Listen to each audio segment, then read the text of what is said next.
n an edge or a vertex? N the number of edges or the number of vertices?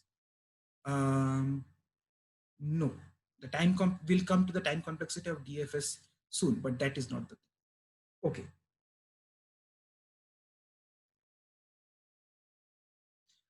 Linear time. Okay, so since we have two variables, that is V and E, it is still linear time, but it is not big O of V. It is something else. Essentially, it is V plus E, but I'll come to that in a second. Okay, but that still makes it linear time. Okay, so let's look at this particular pseudocode again. So it takes in two inputs. One is your graph itself. The other one is your vertex V. That is a member of a vertex set, capital V, right? Now, what it outputs is basically this particular function figures out all the vertices that are connected to the vertex V, that is small v, connected as in there is a path between small v to any other vertex. So when I run this particular explore algorithm on this particular graph, it would return to me the set of all of these set of vertices. Where if I say that find for this given graph G and the starting vertex D, let's say, it would give me all of these set of vertices because D has a path to all of these vertices. It will not give you K and L. Right. So let's look at this algorithm. So what it does is essentially creates a variable array called visited. It sets the current vertex V to true. So visited is indexed by the vertex number. Then we have this pre-visit function. We'll come to this pre-visit function later. Then for each edge V comma U, that is, remember that each of those each of those edges are represented by two vertices, right? The starting vertex and the end vertex, right? So V comma U. So for each edge V comma U that belongs to E, if we have not visited U yet, then we explore U, where explore is a recursive call to itself, where we are now going to the next node and then calling explore again to get the next set of connected components. And once we are done with this child node, then we can come back and then say, yes, I have visited all of those edges from V. So does everyone understand this algorithm procedure? You can type in no.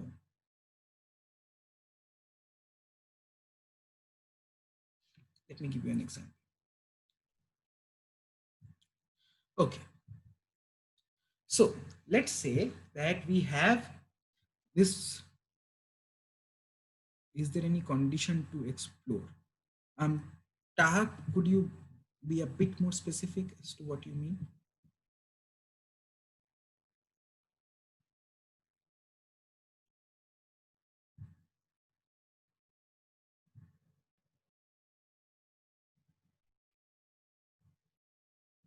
Okay, so let me just go through this as an example and then we can sort of find out what's going on. So let's say that I pick up first. Okay, so let's say that I call this particular graph with the starting vertex of D, right? Now, what are the, and I want you guys to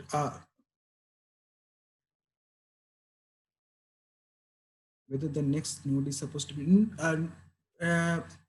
Taha, in DFS there is no condition for ordering the next set of nodes. As long as there are in some order, it can be in no order whatsoever. As long as you have the set of nodes that are connected to it, this DFS would work still fine. Is that what you meant? Yes, it just explodes. It does not do anything. It's very good. Okay.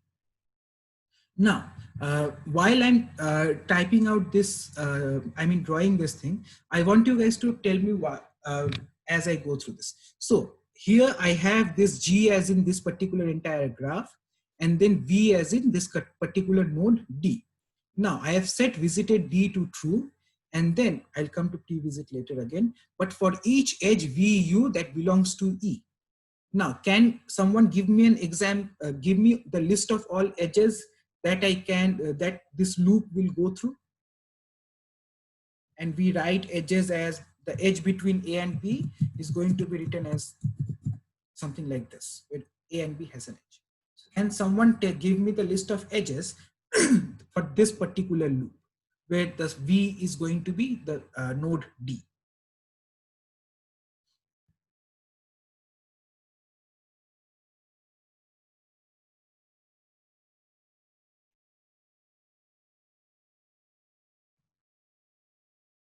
Well, D and G share an edge. So we have DG, exactly, DG, then we have DH, exactly, and then we have DA. Exactly, all of you are correct. Yes, perfect. So we have these three edges. So let's say that the for loop chooses G first. No, let's say that the for loop chooses A first. That would be a nicer example. So we have A now. So we have not done with all of those things. So we have A, and then A is not yet visited, right? So we call explore again, where now A is the starting node. So from A, then we again do the same thing. We again figure out all the edges that A is connected to, all the vertices that A is connected to. So we have D, we have B, and we have C, right? So the edges are AD, AB, and AC.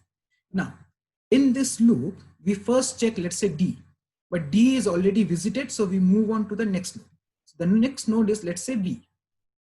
So we have B, and then again B is unexplored, so we call explore again, and it goes to E. And then E, let's say, checks for I and J, and it checks for J first, and then once J is done, it comes back to E, and then, oh, right, there's an edge here. So once we call for J, we are calling explore again for J. Now for calling explore again for J, it will finally call find out the edge here, that is I, right? So we went this route, right? So let me just draw. So basically we are going here. So this becomes a bit tricky. Give me one second.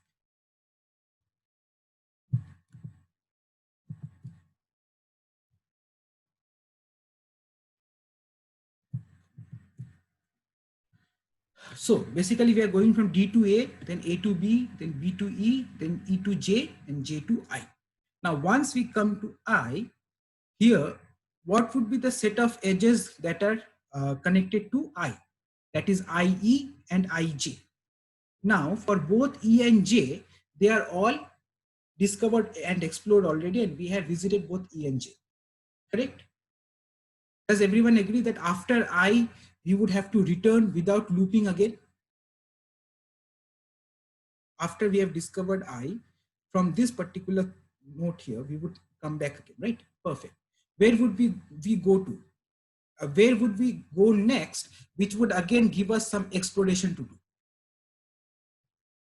The path might include J in D to I path, or might not have J.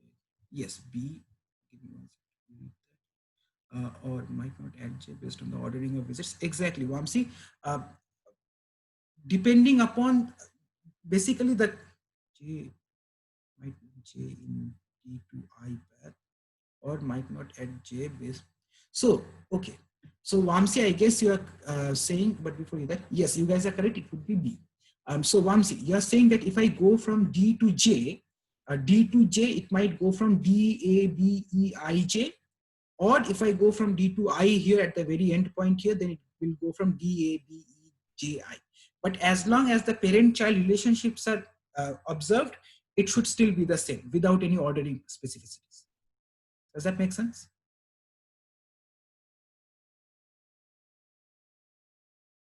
Okay. So now we all agree that it will come back to B, and from B, let's say that it again would search for its corresponding edges. Only one is left. We have F, so we take care of F. Then we take care of the neighbor of F, that is C. It comes back, and then it comes back to D, right? So this was the first call that we made, where D chose the first node as A, and once D is coming back, where we explored A. So we finally came out of exploring A, and now we are back to this particular thing here where we are now going to call for either G or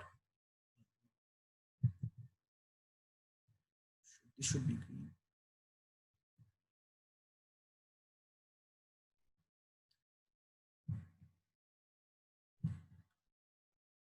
So when we called for A, then basically this entire subgraph got discovered, and now we can again start exploring from D onwards. And then let's say the next thing that it starts discovering is H, and then again we call explore on H. So again from H, it is going to find its neighbors that are not yet visited. So that is G, and so then it does not find any other node. It comes back to D, and it checks that there are no other edges in this entire thing that has not yet been visited, because all three of A, H, and G have been visited.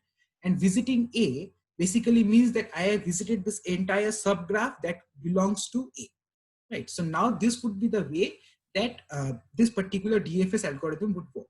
The entire path. Oh, sorry. You wouldn't be able to back out of A until everything that was kind of underneath it was explored, right? Exactly, yes. And that is why once we started discovering A, we had to do everything that was a child node of A before we came back to D. Does that make sense? Yep. Anybody has any questions? Everybody sees that how K and L is still not discovered because it is not connected.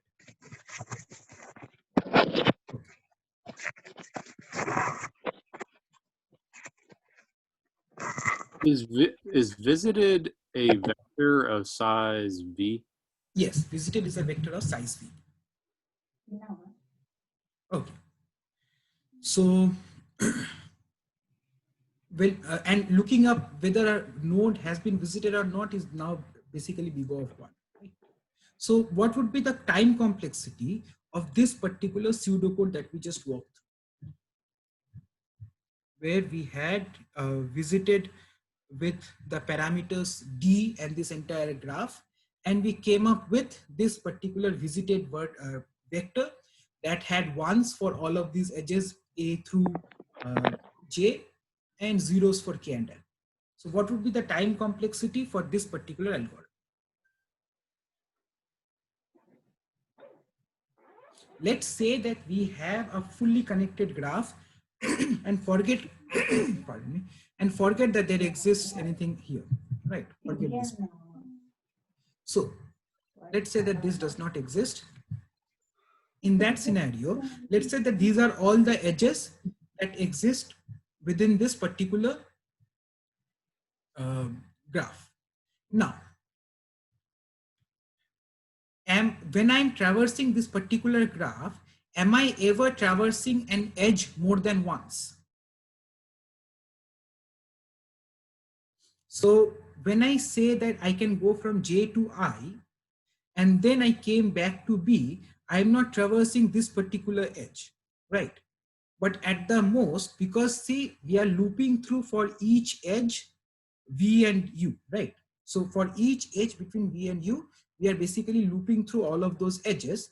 And when we go and reach a particular vertex where that vertex has already been traversed, then we are just jumping back. So we are never traversing an edge more than once, but this entire particular, this entire particular recursion tree would basically have a complexity of the number of edges. Do you guys agree about this?